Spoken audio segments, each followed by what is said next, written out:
Isang mapagpalang araw sa inyong lahat, mga mahal kong kakwentuhan. Narito na naman tayo upang buksan ang isang aklat ng buhay, isang salaysay na susubok sa tibay ng isang pusong nagmahal, nagtiis, at nasaktan. Sabi nila, ang pag-ibig ay isang sugal. Itataya mo ang lahat sa pag-asang ang taong pinag-aalayan mo ng iyong mundo ay mananatili sa tabi mo. Pero paano kung ang mismong taong iyon na binuo mo mula sa iyong mga pangarap at sakripisyo ang siyang walang awang dudurog sa iyo? Ang malamig na sobre ay bumagsak sa ibabaw ng lumang lamesang kahoy. Ang tunog niyon ay tila isang malakas na sampal sa katahimikan ng kanilang maliit na inuupahang kwarto. Nakatitig lamang si Diwa sa puting parihabang papel na yon.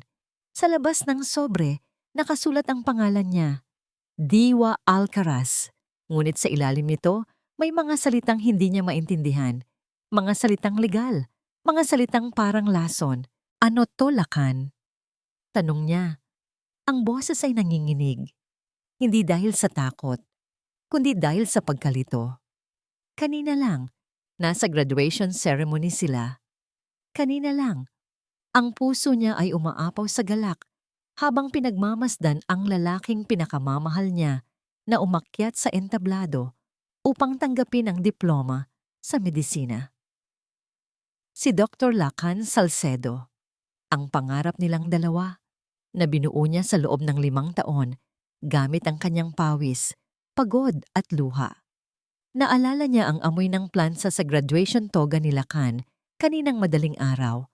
Dahan-dahan niyang pinaplansa ang bawat tupi niyon. Iniisip na ang itim na telang iyon ang simbolo ng kanilang tagumpay. Ang kanyang mga kamay na may kalyo na sa paglalabada at paghuhugas ng pinggan sa isang karinderya ay maingat na hinaplos ang makinis na tela.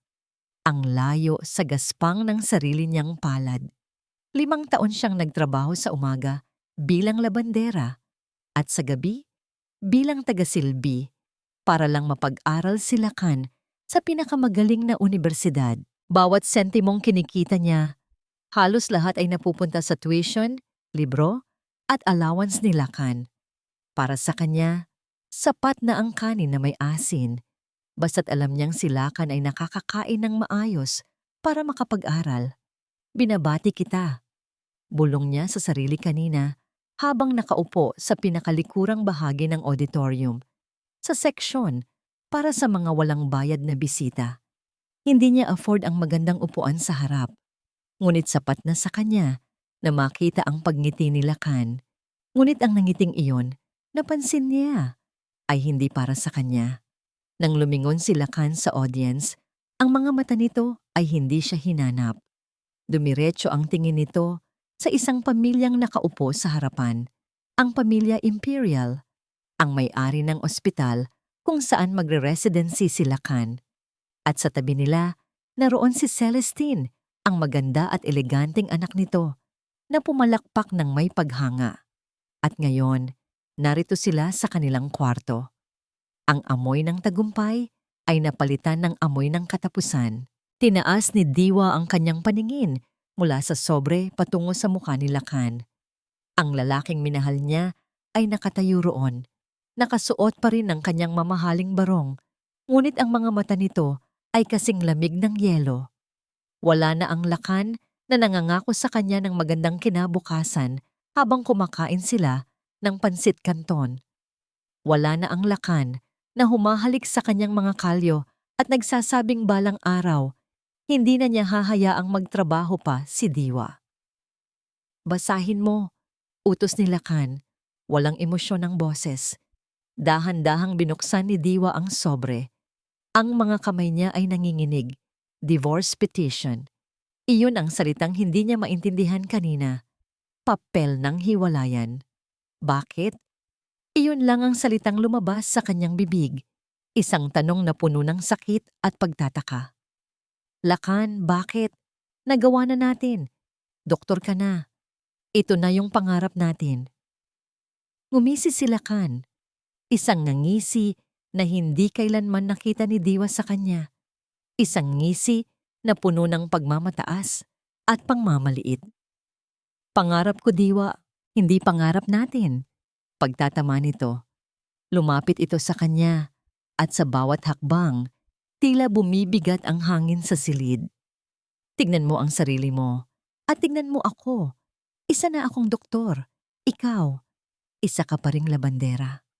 Ang bawat salita ay isang punyal na tumatarak ng diretso sa puso ni Diwa. Hindi na tayo magka-level, Diwa. Pagpapatuloy ni Lakan, ang boses ay kalmado, ngunit tubod ng bagsik. Paano kita ipapakilala sa mga magiging kasamahan ko, sa mga imperial? Sasabihin kong ang asawa ko ay tagahugas lang ng pinggan? Panahon na para harapin mo ang katotohanan. Naging tulay ka lang. At ngayong nakatawid na ako, hindi na kita kailangan. Naramdaman ni Diwa na nanlabo ang kanyang paningin dahil sa mga luhang namumuo. Ang buong mundo niya ay gumuho sa isang iglap. Ang 5 taon ng sakripisyo, ang mga gabing walang tulog, ang mga araw na tinitiis ang gutom, lahat ay nawalan ng halaga.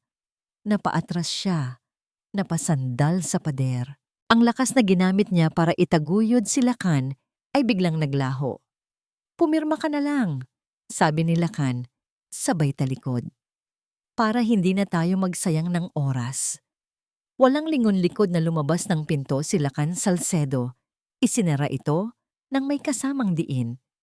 Ang pagsara ng pinto ay hudyat ng pagsasara ng kabanata ng buhay ni Diwa. Naiwan siyang mag-isa sa katahimikan. Ang tanging naririnig niya ay ang malakas na kabog ng kanyang durog na puso. Napaluhod siya sa sahig. Ang mga tuhod ay hindi na kayang suportahan ang bigat ng kanyang kaluluwa. Niyakap niya ang sarili. Hinahabol ang hininga sa gitna ng mga hikbi na ayaw tumigil. Ang divorce petition ay nahulog mula sa kanyang kamay at kumalat sa sahig. Sa gitna ng kanyang pagtangis, isang bagay ang nagbago sa loob niya. Ang matinding sakit ay dahan-dahang napalitan ng isang bagay na mas malamig, mas matigas. Tumingala siya. Ang mga mata ay puno ng luha. Ngunit sa likod ng mga luhang yon, isang apoy ang nagsimulang mag-alab. Pinunasan niya ang kanyang mga luha gamit ang likod ng kanyang magaspang na kamay. Tumingin siya sa saradong pinto, sa direksyon kung saan nawala ang lalaking minahal at sinamba niya. At sa katahimikan ng nasirang pangarap, isang bulong ang kumawala sa kanyang mga labi. Isang bulong na puno ng pangako at panganib. Hindi pa ito ang katapusan, Lakan. Simula pa lang ito. 1 taon. 1 taon na ang lumipas. Para kay Dr. Lakan Salcedo, ang 1 taon na yon ay parang 1 dekada ng pag-ahon. Mula sa putik ng Baryo Masikap, siya ngayon ay matatag na nakatayo sa makintab na sahig ng St. Ignacio Medical Center, isa sa mga pinakaprestihiyosong ospital sa bansa. Ang amoy ng antiseptic at mamahaling pabango ang bumati sa kanya pagpasok niya sa lobby. Bawat madaanan niya, mula sa gwardiya hanggang sa mga nurse, ay bumabati sa kanya ng may paggalang. "Good morning, Doc Lakan." Ang mga salitang yon ay musika sa kanyang pandinig. Isang patunay na narating na niya ang mundong nararapat para sa kanya. Ito ang buhay na pinangarap niya. Isang buhay na malinis, magarbo, at malayo sa alaala ng isang maliit na kwartong amoy pawis at pagtitiis. Malayo sa alaala ni Diwa. Sa loob ng 1 taon, sinadya niyang burahin ang bawat bakas ng nakaraan. Pinalitan niya ang kanyang mga lumang gamit, ang kanyang lumang cellphone, at ang kanyang lumang buhay. Itinapon niya ang lahat ng bagay na maaaring magpaalala sa kanya ng babaeng nagsakripisyo para sa kanya. Para sa kanya, si Diwa ay hindi isang magandang alaala, kundi isang markang nais niyang tanggalin sa kanyang balat. Dr. Salcedo, bati ni Celestine Imperial na naghihintay sa kanya malapit sa coffee shop ng ospital. Ang ganda nito ay tila isang palamuti sa lugar. Suot ang isang mamahaling bestida na bumagay sa kanyang perpektong tindig. Ready for our dinner reservation tonight? Dad wants to talk to you about the new cardiology wing. Gumiti si Lakan, isang ngiting ensayado at puno ng kumpiyansa. Lumapit siya at hinalikan ito sa pisngi. Of course, anything for my future father-in-law. Si Celestine ang perpektong katambal. Maganda, mayaman, at konektado. Siya ang huling piraso sa obra maestrang binuo ni Lakan para sa kanyang sarili. Ang pagpapakasal sa kanya ay hindi lang isang unyon ng pag-ibig, kundi isang pagsasanib ng negosyo at kapangyarihan. Nang gabing iyon, sa isang mamahaling restaurant kung saan ang isang bote ng alak ay katumbas ng isang buwang sahod ni Diwa noon, ipinagmalaki ni Lakan ang kanyang mga plano. Nagsinungaling siya ng walang kakurap-kurap ng tanungin tungkol sa kanyang pamilya. Sinabing sila ay mga simpleng negosyante sa probinsya. Isang kasinungalingan na paulit-ulit na niyang sinasabi, kaya't halos paniwalaan na rin niya. Habang tumatawa sila sa isang biro ng ama ni Celestine, biglang nag-vibrate ang telepono ni Lakan sa kanyang bulsa. Tiningnan niya ito. Isang numerong hindi nakarehistro. Magalang siyang nagpaalam para sagutin ito sa labas. "Hello?" Sagot niya. "Dr. Salcedo?" Sabi ng isang magaspang na boses sa kabilang linya. "Ang pasensya ko, paubos na. Nasaan na ang 2 milyong pisong utang mo? Akala mo ba nakalimutan ko na?" Biglang nag-init ang ulo ni Lakan. Ang mga utang na yon, mula sa isang masamang investment na pinasok niya para mapantayan ang lifestyle ng mga imperial, ay tila isang kadenang nakapulupot sa kanyang leeg. "I'm working on it." Sagot niya ng may diin, tinitiyak na walang nakakarinig sa kanya. "Bigyan mo pa ako ng 1 buwan." 1 linggo. Pagtatama ng lalaki. 1 linggo. O sisirain ko ang pangalan mo sa Saint Ignacio. Tignan natin kung magustuhan yan ng mga imperial. At ibinaba ng lalaki ang tawag. Napamura si Lakan sa hangin. Bumalik siya sa lamesa na may pilit ng ngiti, ngunit ang isip niya ay lumilipad. Ang perpektong buhay na kanyang itinatayo ay may mga bitak na pala. Pag-uwi niya sa kanyang maluwag at modernong condominium unit, ang pakiramdam ng tagumpay ay napalitan ng pagkabalisa. Naglakad siya papunta sa kanyang minibar para kumuha ng alak nang may mapansin siyang isang bagay sa ilalim ng isang lumang libro na hindi pa niya naitatapon. Isang maliit na kahoy na anito, isang inukit na tamaraw. Regalo yon ni Diwa sa kanya noong unang taon niya sa med school. "Para maging kasing tibay ka nito sa lahat ng pagsubok," sabi nito noon. Kinuha ni Lakan ang anito. Pinagmasdan niya ito nang walang anumang emosyon. Ang bagay na ito ay simbolo ng nakaraang gusto niyang kalimutan. Isang simbolo ng kahirapan. Isang simbolo ng babaeng hindi na niya kailangan. Walang pag-aalinlangan, lumakad siya patungo sa basurahan at binitiwan ito. Ang tunog ng pagbagsak ng maliit na kahoy sa ilalim ng basurahan ay tila isang tuldok sa kanilang nakaraan. Nakahinga siya ng maluwag. Pakiramdam niya ay nabawasan ng isang tinik sa kanyang dibdib. Kumuha siya ng isang baso at sinalinan ito ng tubig. Ngunit habang inaabot niya ang baso, isang bagay ang nangyari. Ang kanyang kanang kamay ay bahagyang nanginig. Hindi ito malakas, pero sapat na para mapansin niya. Tinitigan niya ang kanyang kamay, inuutusan itong tumigil, ngunit nagpatuloy ang mahinang panginginig. Ibinaba niya ang baso. Ikinuyom niya ang kanyang kamao at muling binuksan. Nawala ang panginginig. "Stress lang to," bulong niya sa sarili. Pilit na pinapakalma ang sarili. "Masyado lang akong pagod." Pinilit niyang baliwalain ang insidente. Itinuon niya ang kanyang isip sa malaking kasunduan na malapit ng isara ng pamilya imperial at sa kinabukasang naghihintay sa kanya. Ngunit sa isang sulok ng kanyang isip, isang maliit na binhi ng takot ang nagsimula ng tumubo. Isang takot na hindi niya pa kayang pangalanan. Sa bawat pagpatak ng ulan, sa bintana ng kanyang opisina, Tila bawat patak ay naghahatid ng isang mensahe. Isang mensahe ng pagbabago, ng pagbangon. Ang dating Diwa Alcaraz, ang babaeng umiiyak sa sahig ng kanilang maliit na kwarto, ay hindi na umiiral.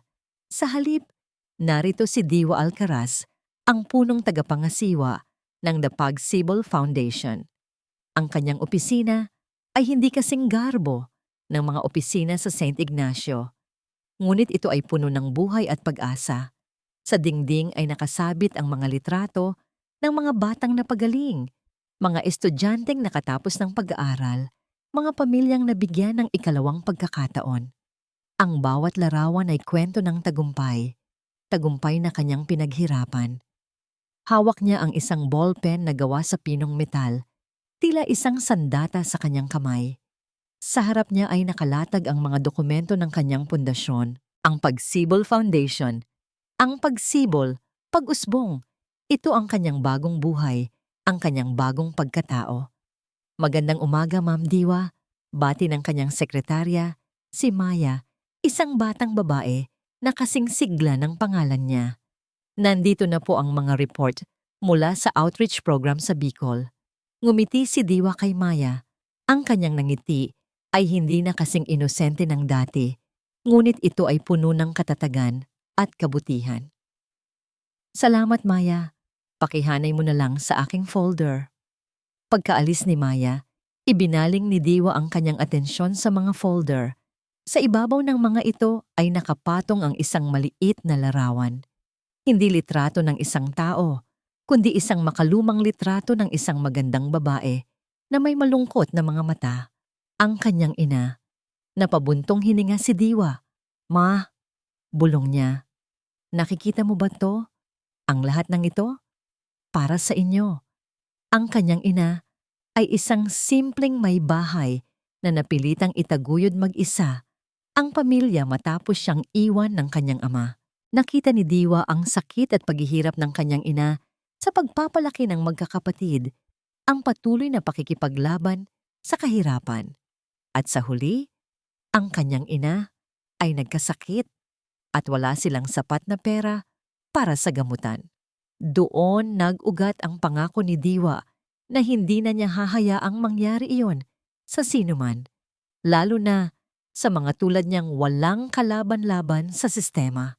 Dahil sa pangakong yon at sa natanggap niyang maliit na mana mula sa kanyang tita Lourdes, isang tita na tutol sa relasyon ni Diwa kay Lacan noon, nabuo ang Pagsibol Foundation. Ang mana na ininvest niya ng matalino sa tulong ng isang abogado ay lumago. At ang paglago niyon ang siyang bumubuhay sa pundasyon ngayon. Pumasok si Attorney Elias Vargas sa kanyang opisina, dala ang isang makapal na folder. Si Attorney Elias ay hindi lang abogado ng pundasyon, siya ay naging kaibigan at tagapayo ni Diwa sa mga panahong hindi niya alam kung saan hahantong. Magandang umaga, Diwa. Bati ni Attorney Elias. Ang boses ay banayad, ngunit may awtoridad. Nandito na ang final proposal para sa scholarship program natin para sa mga medical students. Malaki ang maitutulong nito sa mga kabataang nangangailangan. Umupo si Attorney Elias sa tapat ni Diwa. Natanggap mo na ba ang update mula sa ating intelligence network? Tanong ni Diwa. Ang kanyang tono ay nagiging seryoso. Oo, sagot ni Attorney Elias. Tila alam na niya ang tinutukoy ni Diwa. Kumpirmado na ang mga report. Nagsisimula na ang mga sintomas. Mild tremors lang daw sa ngayon at panakanakang pagkahilo, pero mabilis daw ang progression. Isang malamig na ngiti ang gumuhit sa mga labi ni Diwa. Ang intelligence network na tinutukoy niya ay ang kanyang mga dating kasamahan sa karinderya at ang mga kapitbahay sa Baryo Masikap na ngayon ay mga kasapi na rin ng kanyang network ng mga impormante. Sila ang tumutulong sa kanya na masubaybayan ang bawat galaw ni Lacan. Magaling, sabi ni Diwa. Ihanda mo na ang mga draft ng kontrata. Lahat ng detalye ay dapat nakasaad doon. Ang bawat taon ng sakripisyo ko ay dapat may katumbas na taon ng pagbabayad niya. Sigurado ka ba dito, Diwa? Tanong ni Attorney Elias. Ang kanyang mga mata ay puno ng pag-aalala. Ang makakita kang muli sa kanya sa ganitong sitwasyon, baka masaktan ka lang ulit. Tumingin si Diwa sa litrato ng kanyang ina. Pagkatapos ay sa mga litrato sa dingding. At yun ni Elias, simula ni siyang ang kanyang boses ay matatag. Hindi na ako ang diwa na umiiyak sa sahig.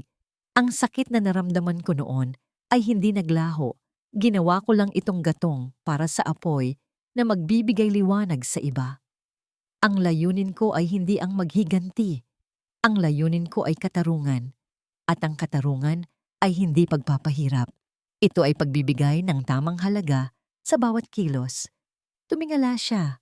Ang kanyang tingin ay tila lumalampas sa mga pader ng kanyang opisina, patungo sa kung nasaan man sila kan. Kung ang kapalaran ay nagbigay sa akin ng pagkakataong ibalik sa kanya ang lahat ng sakit na naidulot niya, hindi ko ito palalampasin. Pero hindi ako magiging katulad niya. Hindi ako magiging marahas. Magiging patas ako. Kinuha ni Diwa ang isang larawan na nakalagay sa isang maliit na stand sa kanyang mesa. Ito ay isang mapa ng Pilipinas na may isang maliit na pulang tuldok na nakaturo sa isang malayong isla. Handa na ang isla tala, sabi ni Diwa.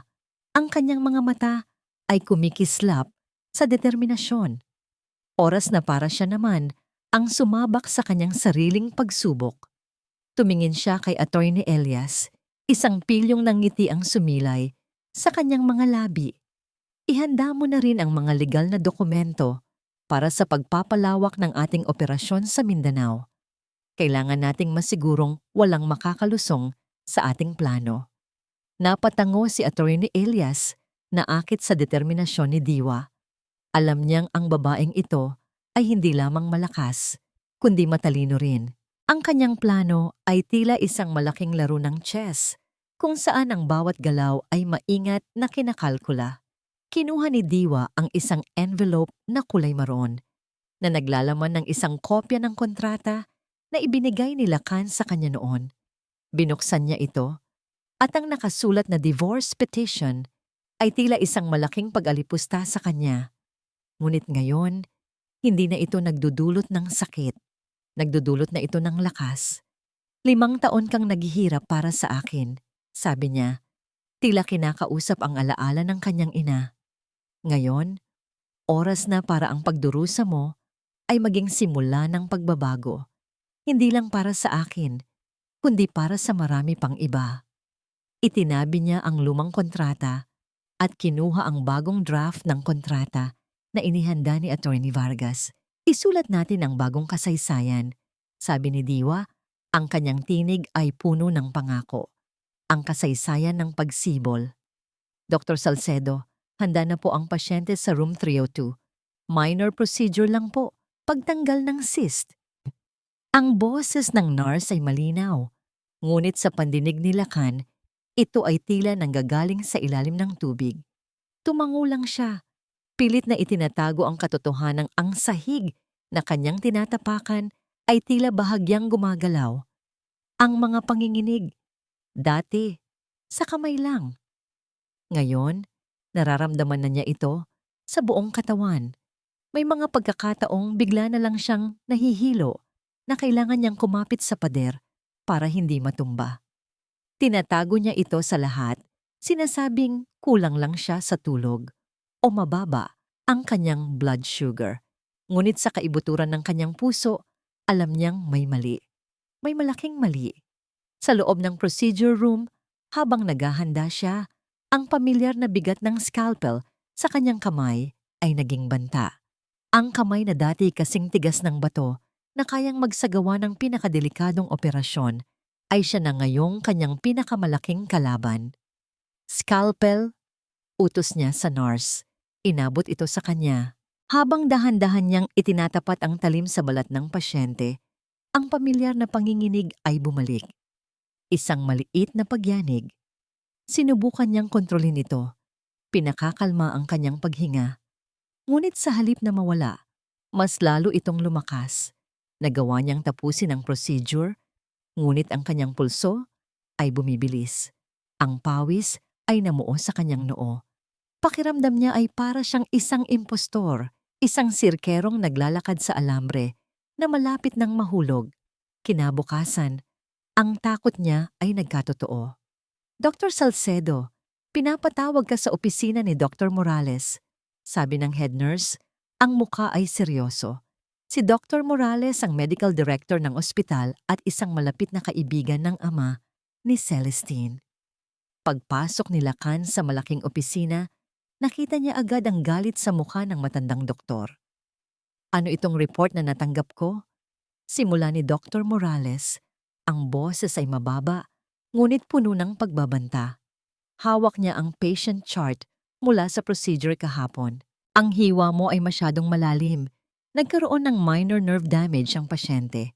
Hindi ito malala, pero hindi ito katanggap-tanggap mula sa isang doktor na may reputasyon mo.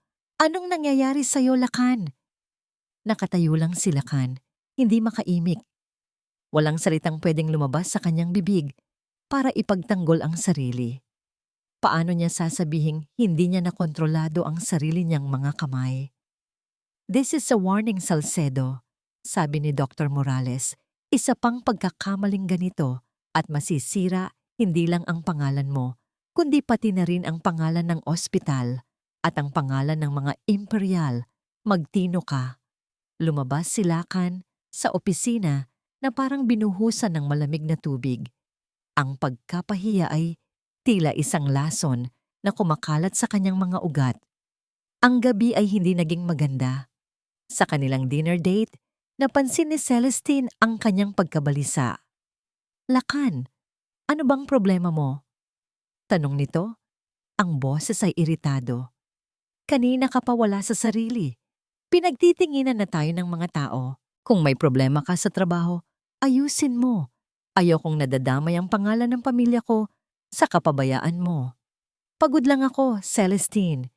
Sagot niya, ngunit ang kanyang mga salita ay walang bigat. Lagi ka na lang pagod, sabi ni Celestine, sabay irap. Bukas na ang charity ball namin. I expect you to be at your best. Ayusin mo ang sarili mo. Ang pag-aalala ay wala sa tono nito. Ang naroon ay pagkadismaya. Para kay Celestine, si Lacan ay isang investment, isang accessory. At ngayon, ang accessory na yon ay nagsisimula nang magkaroon ng depekto. Nang gabing iyon, hindi na nakatulog si Lacan. Ang takot at paranoia ay bumalot sa kanya. Hindi na niya maaaring ipagkatiwala sa ibang doktor ang kanyang kalagayan. Kung malalaman ng iba, katapusan na niya. Kailangan niyang malaman kung ano ito nang siya lang ang nakakaalam. Hating gabi, bumalik siya sa ospital. Ang mga pasilyo ay tahimik at madilim. Gamit ang kanyang access card, pumasok siya sa laboratorio. Walang tao. Siya, ang doktor na tinitingala ng marami, ay naging sarili niyang pasyente. Kumuha siya ng sample ng sarili niyang dugo. Pinatakbo niya ito sa mga makina, pinili ang mga pinakakomplikadong pagsusuri, genetic markers, neurological panels, mga pagsusuring para sa mga pinakabihirang sakit. Habang naghihintay ng resulta, nakaupo siya sa dilim, pinapanood ang mga numerong kumikislap sa screen ng makina. Ang bawat minuto ay tila isang oras. Ang bawat tunog ng makina ay tila isang hatol. Makalipas ang ilang oras, lumabas ang mga resulta. Dahan-dahan niyang inilapit ang kanyang upuan sa computer. Pinindot niya ang view results. Isang listahan ng mga numero at teknikal na salita ang bumungad sa kanya. Bilang isang doktor, naiintindihan niya ang mga ito. Ngunit bilang isang tao, ayaw niyang paniwalaan ang kanyang nababasa. Nag-scroll siya pababa. Ang puso niya ay dumadagundong sa kanyang dibdib. At doon, sa ilalim ng impression, nakita niya ang isang pangalan. Isang pangalan na nagpatigil sa kanyang mundo. Isang bihirang degenerative neurological disorder. Walang lunas, mabilis ang paglala, at sa huli, paralysis. Napahawak si Lacan sa kanyang bibig, pinipigilan ang isang sigaw na gustong kumawala. Tinitigan niya ang screen, Ang mga salita ay tila sumasayaw sa harap ng kanyang mga mata. Hindi ito stress, hindi ito pagod. Ito ay isang sentensya ng kamatayan para sa kanyang karera, para sa kanyang mga pangarap, para sa lahat ng kanyang pinaghirapan. Ang kanyang perpektong mundo ay hindi lang nagkaroon ng bitak. Ito ay tuluyan ng gumuho. Ang diagonsis ay isang bomba na sumabog sa loob ng perpektong mundo ni Lacan Salcedo. Ang mga salitang nabasa niya sa screen ng laboratorio. Spinocerebellar ataxia type 3, isang sakit na unti-unting sisira sa kanyang abilidad na kontrolin ang kanyang mga kalamnan, ay umalingaw-ngaw sa kanyang isip, paulit-ulit, na tila isang hatol ng kamatayan. Agad siyang nag-research. Bawat libro, bawat medical journal, bawat online forum, ang lahat ay nagsasabi ng iisang bagay, may paggamot, ngunit hindi lunas. Isang experimental na gene therapy surgery sa ibang bansa. Ngunit nang makita niya ang presyo, isang panibagong bomba ang sumabog. 3 billion pesos. Ang halaga ay isang suntok sa kanyang sikmura, 3 bilyong piso. Ang perang kailanman ay hindi niya mahahawakan kahit pa magtrabaho siya ng ilang habang buhay. Ang unang taong naisip niya ay ang pamilya imperial. Sila ang kanyang pag-asa. Mayaman sila, makapangyarihan. Para sa kanila, ang 3 bilyon ay marahil isang maliit na halaga lamang. Nagtakda siya ng isang agarang pulong kay Don Ricardo Imperial, ang ama ni Celestine. Sa loob ng marangyang opisina nito na may tanawin ng buong syudad, inilatag ni Lacan ang kanyang sitwasyon. Ang kanyang boses ay nanginginig sa unang pagkakataon sa harap ng matandang lalaki. Inalis niya ang lahat ng kanyang pagmamataas at nagmakaawa. Si Don Ricardo ay nakinig ng walang kibo, ang mga daliri ay magkasalikop sa ibabaw ng kanyang mahogany desk. Nang matapos si Lacan, isang mahabang katahimikan ang namayani. "I am sorry to hear that, Lacan," sabi ni Don Ricardo sa wakas. Ang boses ay kasing lamig ng hangin mula sa aircon. "It is a very unfortunate situation." Isang sinag ng pag-asa ang sumilay sa puso ni Lacan. "Sir, I know it's a lot to ask." Pinutol siya ng Don. "Lacan, ang negosyo namin ay itinayo sa matatalinong desisyon, sa matatalinong investments." Tumayo ito at lumapit sa bintana. Tinitingnan ang syudad sa ibaba.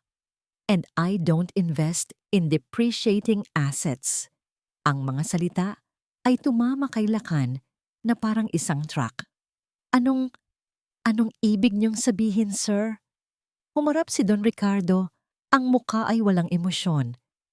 "Ang ibig kong sabihin, Dr. Salcedo, ay tapos na ang usapan natin. Ang engagement ninyo ni Celestine ay kanselado na." "Pero, mahal ko si Celestine," sigaw ni Lacan. Isang desperadong kasinungalingan, isang mapanuyang tawa ang kumawala kay Don Ricardo. "Pag-ibig? Huwag tayong maglokohan, Lacan. Alam nating pareho kung ano ang habol mo. At ngayong wala ka nang maibibigay, wala ka nang halaga sa amin. Ipapadala ko na lang ang tseke para sa iyong huling sahod." Napatulala si Lacan. Ito na ba yon? Ganoon na lang kadali. Ang lahat ng kanyang pinaghirapan, ang lahat ng kasinungalingan na kanyang binuo, ay gumuho sa isang pangungusap lang. Ang pag-uusap nila ni Celestine ay mas masakit. Sa isang coffee shop, sa lugar kung saan dati silang nagpaplano ng kanilang kasal, ibinalik nito ang singsing. "I'm sorry, Lacan," sabi nito, hindi man lang makatingin sa kanyang mga mata.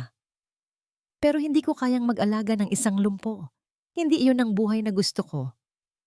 Ang kanyang mga salita ay walang bahid ng awa. Tanging pagkadismaya. "You're no longer the man I thought you were." Iniwan siyang mag-isa sa lamesa, kasama ang isang mamahaling singsing na ngayon ay simbolo ng kanyang kabiguan. Wala na siyang ibang mapupuntahan. Sa gitna ng kanyang desperasyon, Umuwi siya sa probinsya. Ang bahay na dati niyang kinasusuklaman dahil sa pagiging simple nito ay ang tanging kanlungan na natitira sa kanya.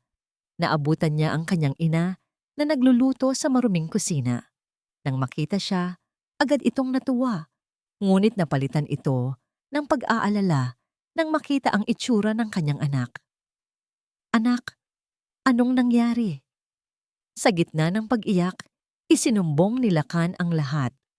Ang sakit, ang pag-abandona, ang diagnosis. Ang kanyang ina ay napahagulgol at sa gitna ng kanyang pag-iyak, isang katotohanan ang lumabas.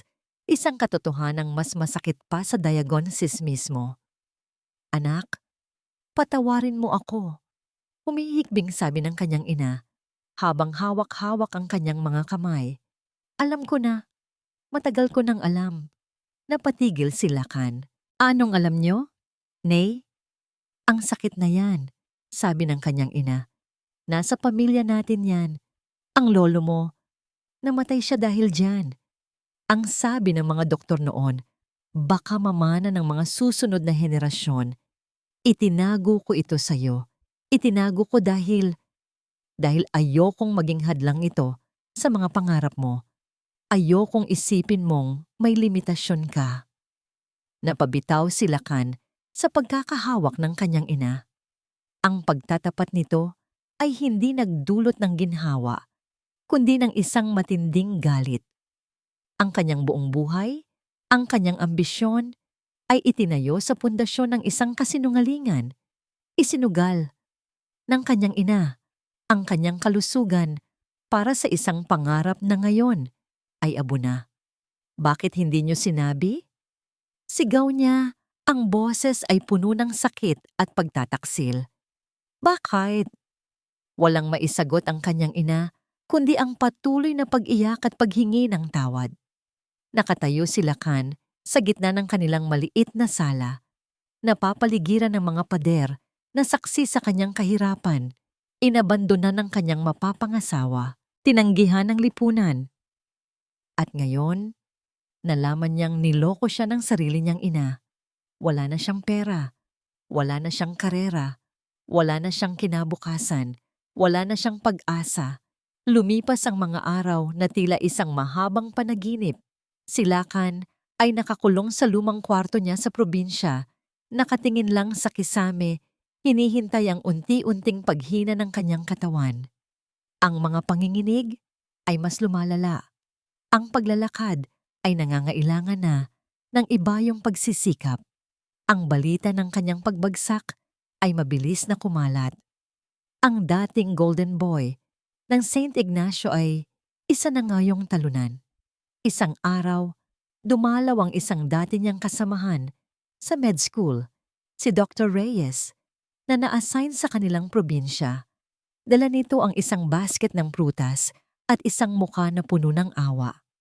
Lakan, narinig ko ang nangyari, sabi ni Dr. Reyes habang nakaupo sa gilid ng kanyang kama. I'm so sorry. Hindi sumagot si Lakan. Ano pa ba ang sasabihin? Pero alam mo, pagpapatuloy ni Dr. Reyes, may bago ngayong pundasyon na tumutulong sa mga kasong tulad ng sayo. Mga rare diseases, mga high-cost surgeries, marami na silang natulungan. Baka pwede kang subukan doon. Anong pundasyon? Tanong ni Lakan. Walang gana. Marahil isa lang ito sa mga charity na nangangailangan ng sandamakmak na papeles para sa kakarampot na tulong. The Pagsibol Foundation, sagot ni Dr. Reyes. Bago pa lang sila pero malaki na agad ang pondo. Sila ang usap-usapan ngayon sa medical community. Ang pangalan ay tila pamilyar, ngunit hindi ito pinansin ni Lakan. Ang pagmamataas niya ay naroon pa rin. Siya, si Dr. Lakan Salcedo, hihingi ng tulong mula sa isang charity? Hindi. Mas gugustuhin pa niyang mamatay. Huwag na, okay lang ako, pilit niyang sinabi. Ngunit kinabukasan, dumating ang mga taong pinaglilingkuran ng demonyo, ang mga pinagkakautangan niya. 2 malalaking lalaki ang pumasok sa kanilang bahay na tila kanila. Sinisigawan ang kanyang ina. Nasaan ang anak mong doktor? Ang 2 milyon, kailan niyo babayaran? Lumabas si Lakan sa kanyang kwarto. Hirap na naglalakad. Ako ang hanapin niyo. Huwag niyong idamay ang nanay ko. Tinawanan lang siya ng mga lalaki. Aba, tignan mo nga naman. Ang dating aroganteng doktor, isa na palang baldado. Paano ka makakabayad niyan? Itinulak ng isa sa mga lalaki si Lakan. Dahil sa kanyang kondisyon, nawalan siya ng balanse at bumagsak sa sahig. Ang pagkapahiya ay mas masakit pa sa mismong pagbagsak. Ang kanyang ina ay napasigaw. Sinusubukang tulungan siyang tumayo. 1 linggo! Sigaw ng pinuno. Pagkatapos ng 1 linggo at wala pa ang pera, itong bahay niyo ang kukunin namin. At umalis sila. Iniwan ang mag-ina sa gitna ng kaguluhan. Nang gabing iyon, habang naririnig niya ang mga hikbi ng kanyang ina mula sa kabilang kwarto, alam ni Lakan na wala na siyang pagpipilian. Ang kanyang pagmamataas ay walang halaga kung mawawala sa kanila ang kanilang tahanan. Kinuha niya ang calling card na iniwan ni Dr. Reyes. Nakasulat doon, The Pagsibol Foundation. Gamit ang kanyang nanginginig na mga kamay, pinuksan niya ang kanyang lumang laptop. Nag-type siya sa search bar. Ang website ay simple at professional. Puno ito ng mga kwento ng pag-asa, mga larawan ng mga pasyenteng nakangiti. Para itong isang mundo na malayo sa kanyang kasalukuyang sitwasyon. Ngunit hindi iyon ang nakakuha ng kanyang atensyon. Hinahanap niya kung sino ang nasa likod nito. Sino ang nagtatag? Sino ang nagpapatakbo? Pinindot niya ang link na may nakasulat na About Us. At pagkatapos, Our Founder. Dahan-dahan, isang larawan ang lumitaw sa screen. Isang babae. Nakasuot ng isang simpleng itim na blazer. Ang buhok ay nakatali ng maayos. Ang kanyang mukha ay mas tumanda, mas nagkaroon ng linya. Ngunit ang mga matang iyon, kilalang kilala niya ang mga matang iyon. Ngunit ang mga mata ay hindi na puno ng pagsamba at pagmamahal tulad ng dati. Ang mga ito ay puno ng kapangyarihan, ng determinasyon, ng isang lamig na hindi pa niya nakita kailanman. Sa ilalim ng larawan, nakasulat ang isang pangalan, Diwa Alcaraz, founder and chairperson. Nabitiwan ni Lakan ang laptop. Bumagsak ito sa sahig na may malakas na kalabog. Ang hangin ay tila naubos sa kanyang mga baga. Ang puso niya ay tumigil sa pagtibok. Hindi maaari. Si Diwa, ang labandera, ang tagahugas ng pinggan, isang founder ng isang multimilyong pisong pundasyon, ang babaeng itinapon niya na parang basura, ang babaeng sinabihan niyang hindi niya kalibel, ang babaeng iyon, ngayon, ang tanging pag-asa niya. Ang katotohanan ay isang malupit na biro, isang sampal mula sa tadhana na mas malakas pa sa sampal ng kanyang sakit. Napasandal siya sa pader, ang tawa at iyak ay naghahalo sa kanyang lalamunan. Isang tawang puno ng kabaliwan, isang iyak na puno ng kabiguan. Ang kanyang tagapagligtas at ang arkitekto ng kanyang paghihiganti ay iisa. Ang biyahe papuntang Maynila ay isang paglalakbay sa impyerno. Bawat kilometro na nilalakbay ng bus ay 1 kilometro papalapit sa kanyang kahihiyan.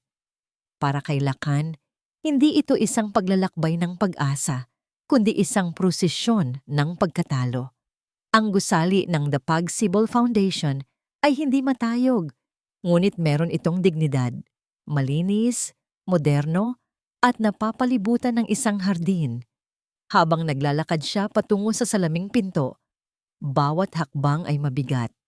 Ang bawat tao na kanyang nasasalubong ay tila hinuhusgahan siya, tila alam nila ang kanyang kasalanan. Sa loob, sinalubong siya ng isang babaeng nakangiti. Good morning, sir. How may I help you? May appointment ako, sagot ni Lakan. Ang boses ay halos pabulong. Kay Miss Alcaraz? Kayo po si Mr. Salcedo, sabi ng receptionist. Ang ngiti ay hindi nagbago. This way please. Hinihintay na po kayo ni Ma'am Diwa sa kanyang opisina. Ang Ma'am Diwa, ang pangalang iyon ay tumusok sa kanyang tainga. Sumunod siya sa babae sa isang mahabang pasilyo. Ang mga dingding ay pinalamutian ng mga ngiti, mga larawan ng mga taong natulungan ng pundasyon. Nakita ni Lacan ang mukha ng isang bata na may biyak na labi, na sa kasunod na larawan ay buo na ang nangiti. Nakita niya ang isang matandang lalaki na nakahiga sa hospital bed, at sa kasunod ay naglalakad na sa dalampasigan. Ang pasilyo ay isang testamento sa kabutihan, at sa dulo nito, naghihintay ang babaeng sinaktan niya ng lubusan. Ang pinto sa opisina ng presidente ay bumukas, at doon nakita niya si Diwa. Nakaupo ito sa likod ng isang malaking mesa na gawa sa kahoy, nakatalikod sa kanya, nakatingin sa malaking bintana na nagpapakita ng hardin sa labas. Nakasuot ito ng isang simpleng navy blue na dress na nagpapatingkad sa kanyang awtoridad. Hindi ito lumingon agad. Ang katahimikan sa loob ng kwarto ay nakakabingi. Tanging ang mahinang tunog ng aircon at ang malakas na pagkabog ng dibdib ni Lacan ang maririnig. Pakiramdam niya ay isa siyang kriminal na naghihintay ng kanyang sentensya. "Maupo ka, Lacan," sabi ni Diwa sa wakas. Ang boses niya. Iyon pa rin ang boses na minahal niya noon, ngunit wala na ang lambing. Napalitan ito ng isang lamig at distansya na tila may pader na bakal sa pagitan nila. Dahan-dahan siyang lumakad patungo sa upuan sa harap ng mesa. Ang kanyang mga binti ay nanginginig at kinailangan niyang kumapit sa upuan bago siya makaupo. Dahan-dahang umikot ang swivel chair at sa unang pagkakataon, sa loob ng isang taon, nagtama ang kanilang mga mata. Kung si Lacan ay isang larawan ng pagkawasak, payat, maputla, at ang mga mata ay lubog sa kawalan ng pag-asa, si Diwa naman ay larawan ng kapayapaan at kapangyarihan. Ang kanyang mukha ay kalmado, walang galit, walang awa. Tila isa lamang siyang estranghero. At iyon ang mas masakit. Hindi siya nagsalita. Tinitigan lang niya si Lacan, mula ulo hanggang paa, na tila sinusuri ang isang espesimen sa ilalim ng mikroskopyo. Ang bawat segundo ng kanyang pagsusuri ay isang dagok sa natitirang dignidad ni Lacan. Hindi na nakatiis si Lacan. "Diwa." Simula niya, ang kanyang boses ay basag. Alam kong wala akong karapatan, pero kailangan ko ng tulong mo." Inilatag niya ang lahat. Ang kanyang sakit, ang kanyang utang, ang banta sa kanilang bahay. Bawat salita ay isang pag-amin ng kanyang kabiguan. Bawat pangungusap ay isang paglunok sa kanyang pride. Nang matapos siya, si Diwa ay tumango lamang ng dahan-dahan. "Napanood ko ang balita tungkol sa'yo," sabi ni Diwa. Ang boses ay walang emosyon. "Ang pagkakansela ng iyong kasal kay Miss Imperial, ang iyong indefinite leave mula sa St. Ignacio, ang mga utang mo. Alam ko ang lahat." Napatingala si Lacan. Paano? Tila nabasa ni Diwa ang kanyang isip. Maliit lang ang mundo, Lacan, lalo na kung marami kang kaibigan sa mga lugar na kinalimutan mo na. Tumayo si Diwa at lumapit sa isang estante na puno ng mga libro. Kumuha siya ng isang folder at inilapag ito sa mesa sa harap ni Lacan. "Basahin mo ang application form. Punan mo. At isumite mo ang lahat ng medical records mo," sabi niya. "Pag-aaralan ng board ng Pagsibol Foundation ang kaso mo." Isang maliit na kislap ng pag-asa ang nabuhay sa puso ni Lacan. "Ibig sabihin, tutulungan mo ako?" Humarap si Diwa sa kanya at sa unang pagkakataon, isang emosyon ang gumuhit sa mukha nito.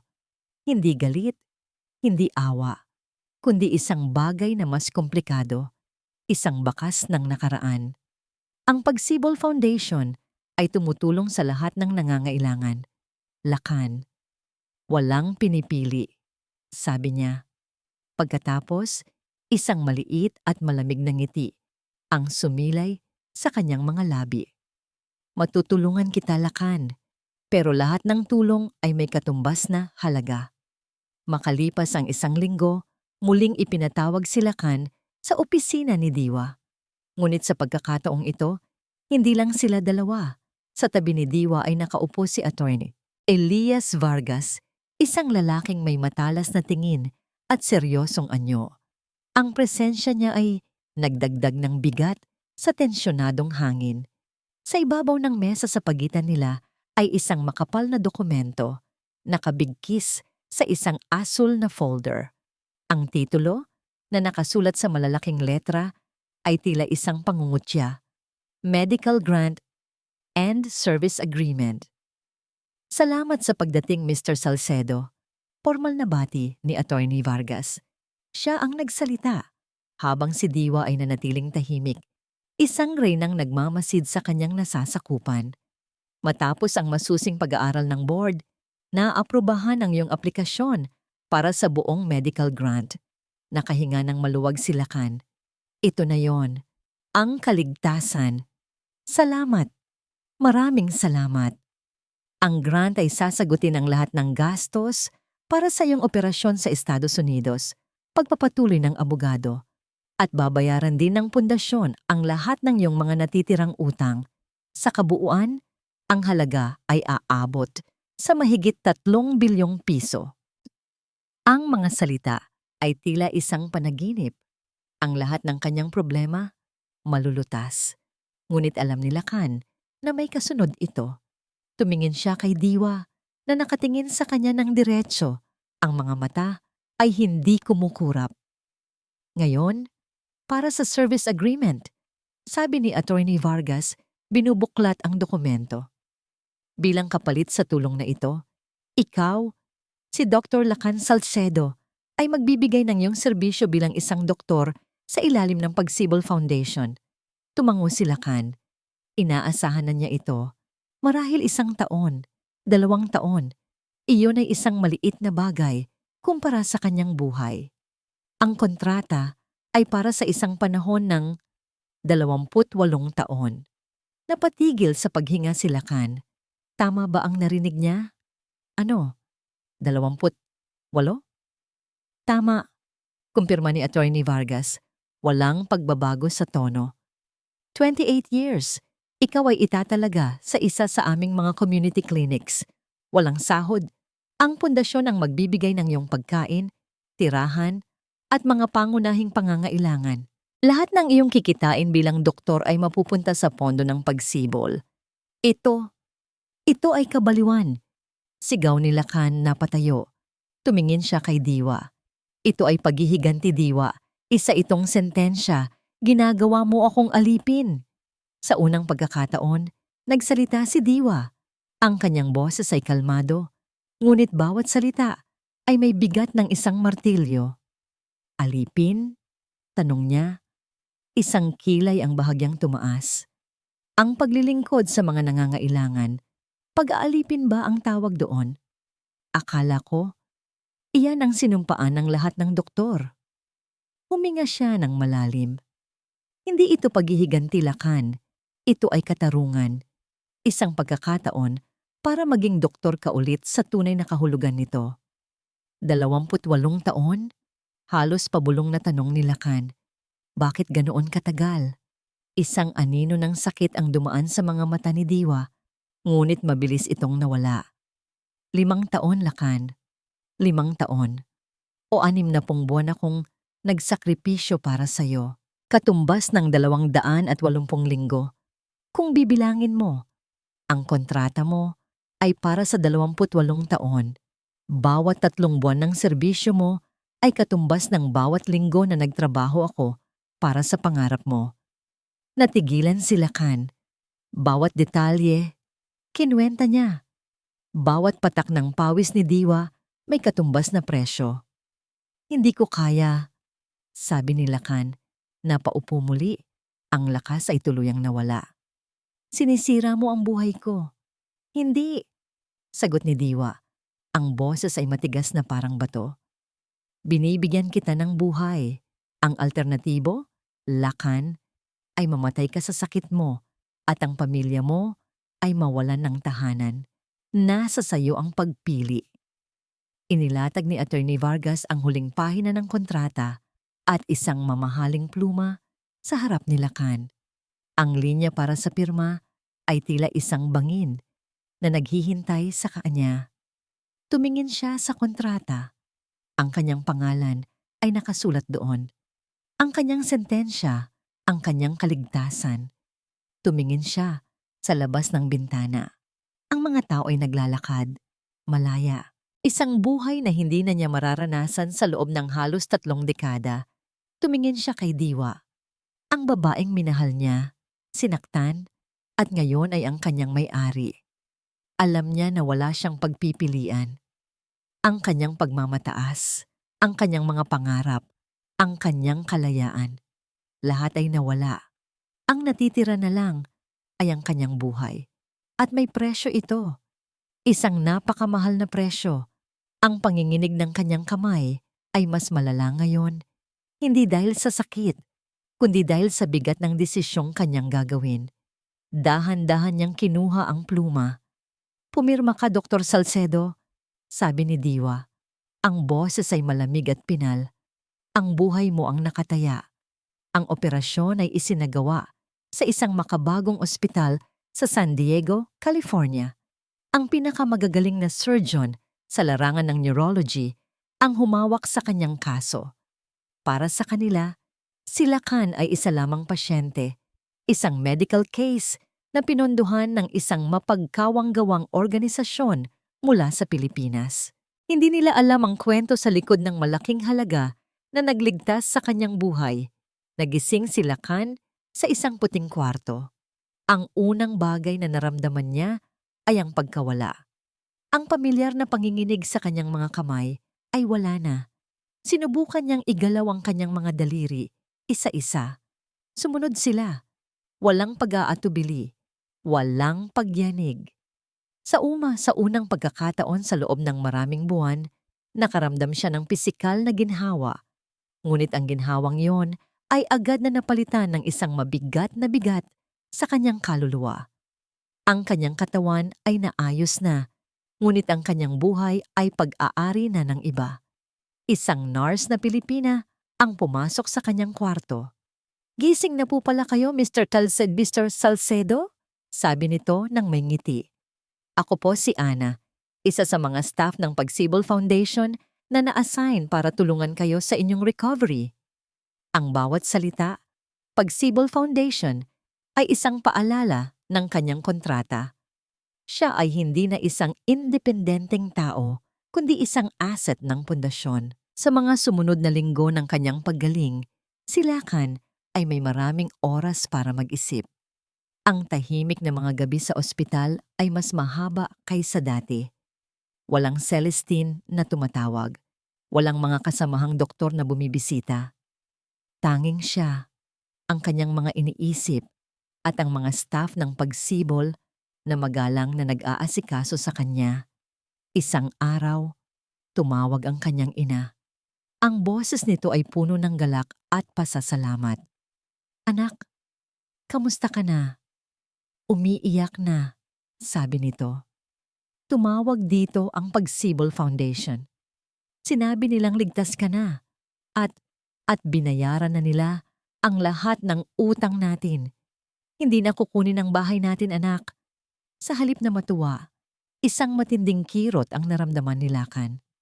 Ang kaligtasan ng kanyang ina ay binili sa halaga ng kanyang kalayaan. "Nay," nagsimula si Lakan, "may kailangan kayong malaman tungkol sa kasunduan." Ngunit hindi niya magawang sabihin.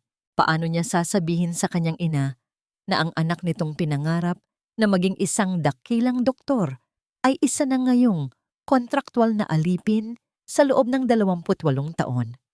"Basta't magpagaling ka, anak," sabi ng kanyang ina. At Lakan, tumawag din sa akin si Diwa. Napatigil si Lakan. Anong sabi niya? "Nangumusta lang siya," sagot ng kanyang ina. At sinabi niya na matagal na pala niya akong tinutulungan simula noong iwan mo siya. Lihim siyang nagpapadala ng buwanang tulong pinansyal para sa akin. Lakan, ang batang iyon, isa siyang anghel. Ang balitang iyon ay isang sampal na gumising sa natutulog na konsensya ni Lakan, habang siya ay nabubuhay sa karangyaan at nililimot ang lahat. Si Diwa, ang babaeng kanyang sinaktan at inalipusta, ay ang siyang lihim na tumutulong sa kanyang ina. Nang gabing iyon, hindi napigilan ni Lakan ang pag-agos ng kanyang mga luha. Ngunit ang mga luhang ito ay iba. Hindi ito luha ng pagkaawa sa sarili o ng galit. Ito ay luha ng tunay at malalim na pagsisisi. Naalala niya ang mga araw sa Baryo Masikap. Naalala niya kung paano hinahati ni Diwa ang isang pirasong isda para sa kanilang dalawa. Pero laging mas malaki ang ibinibigay sa kanya. Naalala niya ang pagmamasahe nito sa kanyang likod kapag pagod na siya sa pag-aaral. Naalala niya ang mga ngiti nito na puno ng pag-asa. Pag-asang winasak niya ng walang awa. Ang lalaking pumasok sa ospital sa San Diego ay puno ng pagmamataas at desperasyon. Ang lalaking lalabas dito ay iba na. Wasak pa rin, ngunit sa ibang paraan. Ang kanyang pagmamataas ay nadurog na. At sa mga durog na piraso nito, isang bagong damdamin ang nagsisimulang mabuo. Ang pagtanggap. Nang ideklara ng mga doktor na siya ay ganap ng magaling at maaari ng bumiyahe, isang sobre ang iniabot sa kanya ni Ana. Sa loob nito ay isang plane ticket, one way. Ang pangalan niya ay nakasulat doon, Lakan Salcedo, at sa ibaba ang kanyang destinasyon. Hindi ito Manila. Destination, Isla Tala. Hawak ang tiket. Tumingin si Lakan sa labas ng bintana. Ang kanyang nakaraan ay tapos na. Ang kanyang kinabukasan ay nakasulat na sa isang kontrata. Ang kanyang pagbabayad utang ay magsisimula na. Ang Isla Tala ay hindi lumalabas sa karamihan ng mga mapa. Isa itong maliit na tuldok sa karagatan. Isang lugar na tila kinalimutan ng panahon. Walang signal ng cellphone. Ang kuryente ay mula lamang sa isang malaking generator na pinapagana sa loob ng ilang oras tuwing gabi. Ang tanging daan papunta rito ay sa pamamagitan ng isang maliit na bangka na bumibiyahe mula sa pinakamalapit na bayan isang beses sa isang araw. Kung maayos ang panahon, ito ang bagong mundo ni Lakan Salcedo. Pagbaba niya sa bangka, bit-bit ang isang lumang bag na naglalaman ng iilang damit. Sinalubong siya ng amoy ng dagat at ng mga tingin ng mga mausisang residente. Ang balita tungkol sa pagdating ng bagong doktor mula sa Maynila ay matagal nang kumalat. Ang klinika ng pag-asa na pinapatakbo ng Pagsibol Foundation ay isang simpleng istrukturang gawa sa pinaghalong semento at kahoy na katayo malapit sa dalampasigan. Malinis ito at maayos, ngunit malayo sa makabagong pasilidad ng St. Ignacio. Walang MRI machines, walang high-tech na laboratorio. Tanging mga pangunahing kagamitan lamang, isang maliit na parmasya at 2 silid para sa mga pasyente. Sinalubong siya ng isang matandang babae na may mahigpit na itsura at buhok na halos puti na. "Ikaw ba si Dr. Salcedo?" Tanong nito. Ang boses ay matigas. "Ako si Nanay Elena. Ako ang head nurse dito. Halika, ipakikita ko sa iyo ang magiging tirahan mo." Ang kanyang tirahan ay isang maliit na kwarto sa likod ng klinika na may isang papag, isang maliit na mesa, at isang bintanang nakaharap sa dagat.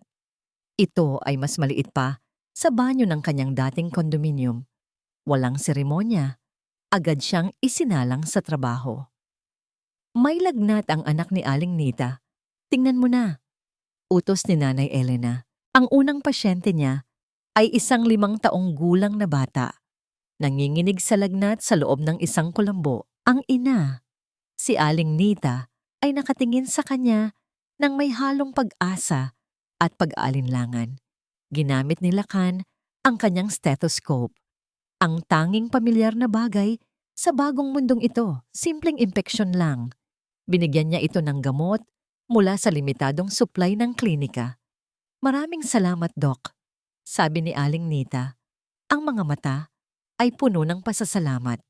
Ang simpleng pasasalamat na yon ay tumagos sa puso ni Lakan sa paraang hindi nagawa ng mga mamahaling regalo mula sa kanyang mga datihang pasyente.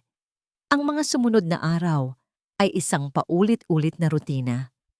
Paggising sa umaga sa tunog ng mga alon, pagtatrabaho sa klinika buong araw, at pagtulog sa gabi sa saliw ng mga kuliglig. Ginamot niya ang lahat ng uri ng sakit, mga sugat ng mangingisda, lagnat ng mga bata, alta presyon ng mga matatanda. Minsan, kinailangan niyang tahiin ang isang malaking sugat gamit lamang ang anesthesia na gawa sa halamang gamot dahil naubusan sila ng stock. Kinailangan niyang maging hindi lang doktor, kundi maging nurse, pharmacist, at minsan, maging karpintero para ayusin ang mga sirang gamit sa klinika. Ang mga kamay na dati sanay lamang sa paghawak ng scalpel ay natutong maglinis ng sahig at magbuhat ng mga kahon ng gamot. Tuwing Biyernes ng gabi, obligado siyang magpadala ng email report kay Diwa. Ang email ay kailangang maglaman ng detalyadong ulat tungkol sa operasyon ng klinika, mga kaso ng pasyente, at imbentaryo ng mga gamit. Walang personal na mensahe, puro trabaho. Isang gabi, pagkatapos ng isang napakapagod na araw, nakatanggap siya ng reply mula kay Diwa. Ito ang unang pagkakataon na nag-reply ito. Binuksan niya ito nang may kaba. Ang laman ng email ay isang linya lamang. Your weekly report is 35 minutes late. Do not let it happen again. Walang pagbati, walang pangungumusta. Isang malamig at formal na paalala ng kung sino ang may kontrol. Isang paalala na siya ay isang empleyado, isang pag-aari. Napasuntok si Lakan sa mesa. Ang galit at pagkadismaya ay bumalik. Ngunit habang nakatingin siya sa labas ng bintana, sa madilim na karagatan, ang galit ay dahan-dahang nawala. Ano ba ang inaasahan niya? Pagpapatawad? Awa? Wala siyang karapatan sa mga yon. Napabuntong hininga siya. Tumingin siya sa kanyang mga kamay. Ang mga ito ay pagod at may mga bagong kalyo, ngunit ang mga ito ay matatag. Ang mga ito ay muling nakapagliligtas ng buhay. Tumingin siya sa labas, sa kadiliman ng gabi na binabasag lamang ng libo-libong bituin sa kalangitan. Sa unang pagkakataon, napansin niya kung gaano karami at kung gaano kaliwanag ang mga bituin sa Isla Tala. Dito, sa lugar na ito, na dapat sanay kanyang bilangguan, isang kakaibang pakiramdam ng kapayapaan ang nagsimulang manahan sa kanyang puso. Isang kapayapaan na hindi niya naramdaman sa gitna ng karangyaan ng Maynila.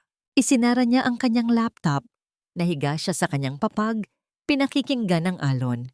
Ito ba ay isang bilangguan o isang pagkakataon para sa kaligtasan? Sa kauna-unahang pagkakataon, hindi na niya tiyak ang sagot. 5 taon. 5 taon na ang lumipas mula nang unang tumapak si Lakan Salcedo sa Isla Tala. Sa loob ng 5 taong yon, ang Pagsibol Foundation ay lumago ng higit pa sa inaasahan ni Diwa. Mula sa isang maliit na opisina, ito ngayon ay may mga sangay na sa iba't ibang rehiyon, tumutulong sa libu-libong Pilipino. Ang pangalan ni Diwa Alcaraz ay naging kasing kahulugan ng pag-asa at pagbabago. Ngunit tuwing Biyernes ng gabi, sa kabila ng kanyang abalang schedule, mayroon siyang isang ritual. Uupo siya sa kanyang tahimik na opisina, magbubukas ng isang espesyal na folder sa kanyang computer na may label na Isla Tala, Weekly Reports, at babasahin ang email mula kay Lakan. Ang mga unang report ay formal at walang emosyon, tila isinulat ng isang robot. Ngunit habang lumilipas ang mga taon, napansin ni Diwa ang mga pagbabago. Ang mga ulat ay naging mas detalyado. Hindi na lang ito listahan ng mga pasyente at mga sakit. Nagsimulang magkwento si Lakan. Weekly Report number 52. Nagkaroon po tayo ng outbreak ng tigdas. Kinailangan kong ikutin ang bawat bahay para bakunahan ang mga bata. Mahirap, pero pagkatapos, dinalhan ako ng mga nanay ng isang malaking isda. bilang pasasalamat. Weekly Report 4.3. Isang mangingisda ang halos mamatay dahil sa kagat ng ahas dagat. Walang antivenom. Ginamit namin ang lahat ng kaalaman sa first aid at dasal. Nakaligtas siya. Ang pangalan niya ay Mang Berto. Pareho sila ng pangalan ng tatay ko. Weekly Report number 260. Ngayong linggo, ipinanganak ang ika-10 sanggol sa klinika mula nang dumating ako. Isang malusog na babae. Pinangalanan siyang Diwa ng kanyang mga magulang. Sinabi ko sa kanila na mas maganda ang pag-asa, pero mapilit sila. Sa bawat ulat, nakikita ni Diwa ang unti-unting pagbabago ni Lakan. Ang aroganteng doktor ay nawala na. Ang natira ay isang taong pagod, ngunit may layunin. Isang taong natutong magpahalaga sa buhay sa pinakasimpleng paraan nito. Sa bawat ulat na binabasa niya, isang ngiti ang sumisilay sa kanyang mga labi. Isang ngiting hindi niya ipinapakita kanino man. Minsan, tinanong siya ni Attorney Elias na nananatiling kanyang pinakamatapat na kasama. Diwa, 5 taon na. Hindi ka pa ba napapagod sa pagbabasa ng mga yan? Hindi mo pa ba siya napapatawad? Nakatayo si Diwa noon sa harap ng bintana. Hawak ang isang tasa ng tsa. Ang pagpapatawad, Elias, ay hindi isang simpleng desisyon. Isa itong proseso, sagot niya. Ang pagbabasa ng kanyang mga ulat ay hindi para sa kanya. Para sa akin ito. Para ipaalala sa akin na ang katarungan ay hindi lamang pagpaparusa, kundi paghilom. Ang hindi alam ni Attorney Elias o ng sino man ay may isa pang ritual si Diwa. Pagkatapos basahin ang email ni Lakan, magbubukas siya ng isang blankong dokumento. At doon, isusulat niya ang mga liham na hindi niya kailanman ipapadala. Para kay Lakan, nabasa ko ang tungkol kay Mang Berto. Naalala ko ang tatay mo. Sana ay maayos na ang kalagayan niya. Dito sa Maynila, umuulan. Malamig. Para kay Lakan, isang sanggol na nagngangalang Diwa. Nakakatuwa. Sana ay lumaki siyang malusog at malayo sa sakit na dinanas ng mga taong tulad natin. Ingatan mo siya. Para kay Lakan, masaya ako para sa'yo. Masaya ako na natagpuan mo ang iyong sarili sa lugar na yon. Huwag kang mag-alala. Hindi ko na kailangan ng iyong pasasalamat o paghingi ng tawad. Ang makita kang nagiging tunay na doktor ay sapat na. Ang mga liham ay ang kanyang paraan upang ilabas ang mga salitang hindi niya masabi ng harapan. Ang mga ito ay naglalaman ng kanyang natitirang sakit, ng kanyang pag-aalala, at ng kanyang dahan-dahang pagpapatawad. Pagkatapos isulat ang bawat isa, isa-save niya ito sa isang folder na may password at isasara. Isang hapon, habang tinitingnan niya ang mapa ng Pilipinas sa kanyang opisina, ang kanyang mga mata ay napadako sa maliit na tuldok ng Isla Tala. 5 taon na siyang nagpapatakbo ng klinikang yon, ngunit hindi pa niya ito napupuntahan. Marahil ay takot siyang harapin ang multo ng nakaraan, o marahil ay takot siyang makita ang epekto ng kanyang ginawa. Ngunit ngayon, habang tinititigan niya ang mapa, ibang damdamin ang kanyang naramdaman. Hindi takot, kundi kuryosidad. Elias, sabi niya sa intercom, mag-book ka ng flight papuntang pinakamalapit na airport sa Isla Tala at mag-arkila ka ng bangka. Pupunta ako doon. Kailan, Ma'am Diwa? Tanong ng abogado. Bukas. Sasabihan ko ba si Dr. Salcedo? Nag-isip si Diwa sandali. Huwag, sabi niya.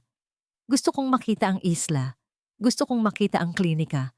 Gusto kong makita ang lahat sa kanilang natural na kalagayan. Isinara niya ang intercom at muling tumingin sa mapa. Panahon na. Panahon na upang harapin ang huling kabanata ng kanilang kwento. Panahon na upang personal na makita ang bunga ng kanyang itinanim na katarungan. Ang pagdating ni Diwa sa Isla Tala ay tahimik at hindi napansin. Nakasuot ng simpleng blusa, pantalon, at isang malaking salakot para itago ang kanyang mukha. Naglakad siya sa dalampasigan na parang isang ordinaryong turista. Ang hangin ng dagat ay sariwa at ang payapang kapaligiran ay tila isang ibang mundo kumpara sa magulong Maynila. Mula sa malayo, natanaw niya ang klinika ng Pag-asa. Sa harap nito ay may isang maliit na hardin ng mga halamang gamot at sa tabi nito ay may naglalarong mga bata. At sa gitna ng mga batang iyon, may isang lalaking nakaupo sa isang bangkong kahoy. Tinatawa ang isa sa mga bata habang ginagamot ang gasgas nito sa tuhod. Ang lalaki ay mas payat. Ang kanyang balat ay mas maitim, sunog sa araw. Ang kanyang buhok ay medyo mahaba, ngunit ang ngiti sa kanyang mukha habang nakikipaglaro sa mga bata. Iyon ay isang nangiting hindi pa nakikita ni Diwa sa kanya. Isang ngingiting totoo. Walang halong pagmamataas o ambisyon. Pinanood siya ni Diwa mula sa malayo. Nakita niya kung paano siya batiin ng bawat dumadaang mangingisda. "Dok Lakan, kamusta?" Nakita niya kung paano siya lapitan ng isang matandang babae para lang magpasalamat. Ito ang lalaking isinulat sa mga report. Ito ang resulta ng kanyang plano.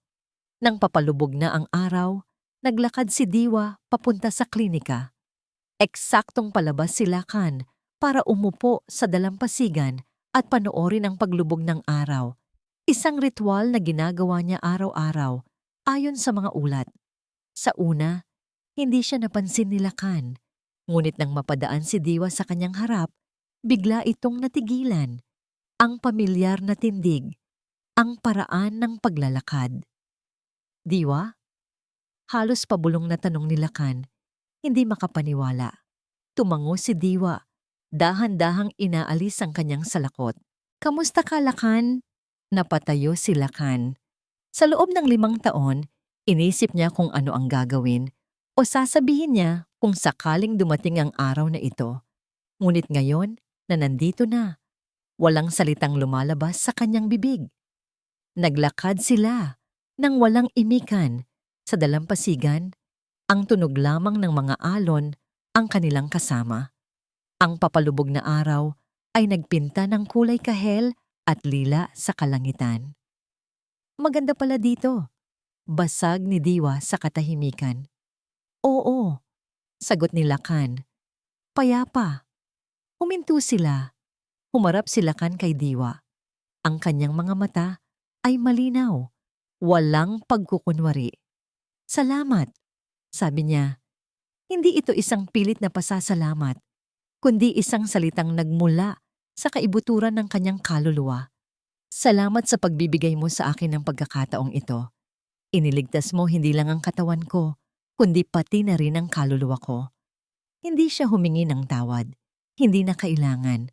Ang kanyang pagbabago ay sapat ng paghingi ng tawad. Tumingin si Diwa sa malayo, sa dagat. "Ginawa ko lang kung ano ang tama." Balang araw, pagpapatuloy ni Lakan, "Kapag natapos ko na ang kontrata, gusto kong manatili dito. Dito ko natagpuan ang tunay na kahulugan ng pagiging doktor. Dito ko natagpuan ang sarili ko." Isang maliit na ngiti ang sumilay sa mga labi ni Diwa. "Alam ko." May kinuha si Diwa mula sa kanyang bag. Isang maliit na kahon na gawa sa kahoy. Iniabot niya ito kay Lakan. "Ano to?" tanong niya. "Mga liham," sagot ni Diwa. "Mga liham na hindi ko ipinadala. Para malaman mo na sa paglalakbay mong ito, pareho tayong naghilom." Binuksan ni Lakan ang kahon. Sa loob, nakita niya ang mga tumpok ng papel, puno ng sulat kamay ni Diwa. Nang gabing iyon, umalis si Diwa sa isla, sakay ng isang espesyal na bangka na naghihintay sa kanya. Habang papalayo ang bangka, tanaw niya ang ilaw mula sa klinika. Isang maliit na tuldok ng liwanag sa gitna ng kadiliman. Isang simbolo ng pag-asang itinanim niya. Sa dalampasigan, naiwan si Lakan. Sa ilalim ng libu-libong bituin sa Isla Tala, isa-isa niyang binasa ang mga liham. Bawat salita ay isang balsamo sa mga natitirang sugat ng kanyang nakaraan. Mula sa bintana ng kanyang opisina sa Maynila, Ilang araw ang lumipas, tinitingnan ni Diwa ang pagsikat ng araw sa syudad. Nararamdaman niya ang isang kapayapaan na matagal na niyang hinahanap. Ang bigat sa kanyang puso ay tuluyan ng nawala. Natalo niya ang lalaking sumira sa kanya, hindi sa pamamagitan ng pagdurog dito, kundi sa pamamagitan ng pagbuo muli nito. At sa proseso, nabuo rin niya ang kanyang sarili. Ang kanilang kwento ay hindi nagtapos sa pag-ibig na muling nabuhay. Nagtapos ito sa isang bagay na mas malalim, pagpapatawad at kalayaan. Malaya na si Diwa mula sa galit ng nakaraan. At si Lakan, kahit na nakatali sa isang kontrata, ay mas malaya kaysa dati. Malaya mula sa kanyang sariling kasakiman at pagmamataas. Pareho na silang malaya sa kani-kanilang paraan. At dito po nagtatapos ang kwento ni Diwa at Lakan. Isang kwentong nagpapatunay na ang tunay na lakas ay hindi nasusukat sa kakayahang maghiganti, kundi sa kakayahang bumangon mula sa pait ng nakaraan at gamitin ito upang maging liwanag sa iba. Ang aral na iniiwan sa atin ng kanilang salaysay ay simple lang. Ang pagpapatawad ang pinakamataas na uri ng paghilom. Hindi natin kailangang kalimutan ang sakit, ngunit maaari nating piliing huwag maging bilanggo nito. Sa pagpapalaya sa taong nagkasala, ang tunay na napapalaya natin ay ang ating mga sarili. Maraming pong salamat sa inyong walang sawang pagsubaybay sa ating kwento. Ang inyong pakikinig ang nagbibigay sa amin ng inspirasyon upang magpatuloy. Kung mayroon po kayong saloobin, komento o aral na napulot mula sa kwentong ito, huwag po kayong mag-atubiling i-comment sa ibaba. Anong uri naman ng kwento ang gusto ninyong marinig sa susunod? Gusto naming malaman ang inyong mga mungkahi. Hindi dito nagtatapos ang ating paglalakbay. Marami pa pong kwentong kasing ganda at mas puno ng aral dito sa aming channel. Kung nagustuhan nyo ang kwentong ito, i-like, i-share sa pamilya at mga kaibigan, at mag-subscribe na rin para lagi kayong updated sa mga susunod pa naming kwento. I-click nyo ang notification bell para kayo ang unang makarinig kapag may bago kaming upload. Muli, mula po sa akin ang inyong lingkod na tagapagkwento. Maraming salamat po. Pagpalain po kayo ng Panginoon, kayo at ang inyong buong pamilya. Hanggang sa muli.